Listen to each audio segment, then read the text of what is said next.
Oi cuy, tahu nggak sih? Ada satu kasus di Sulawesi Tengah yang bikin banyak orang nggak bisa berkata-kata. Gimana nggak? Bayangin, ada seorang anak perempuan yang masih duduk di bangku SD, justru jadi korban kekejaman dari keluarganya sendiri. Yang dimana awalnya warga ini curiga karena si anak ini tiba-tiba berubah. Dia jadi pendiam, sering takut, dan sering banget ngelamun.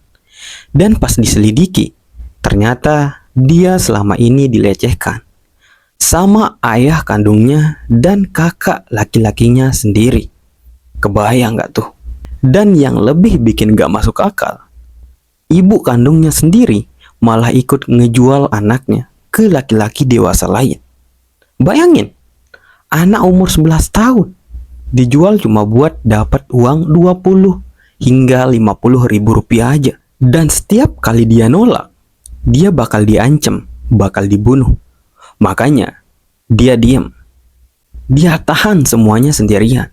Sampai akhirnya, kasus ini terbongkar setelah tetangga mulai curiga dan lapor ke pihak berwajib. Tanpa menunggu waktu lama, polisi pun langsung turun tangan. Dan semua pelaku, termasuk ayah, ibu, kakak, bahkan dua pria yang sempat membeli anak itu, sekarang sudah ditangkap. Memang pelaku sudah ditangkap, tetapi luka batin si anak itu nggak bakal hilang begitu aja. Banyak orang yang bilang kalau ini gara-gara kemiskinan. Tapi menurutku, ini bukan soal miskin atau kaya. Ini soal hati yang udah mati. Soal orang tua yang lupa kalau anak itu titipan, bukan barang dagangan. Dan buat kita semua, ini merupakan jadi pengingat keras kalau ada anak di sekitar kita yang tiba-tiba berubah menjadi pendiam atau takut tanpa alasan. Jangan cuek. Mungkin dia lagi nyimpen luka besar yang gak bisa dia ceritain ke orang lain.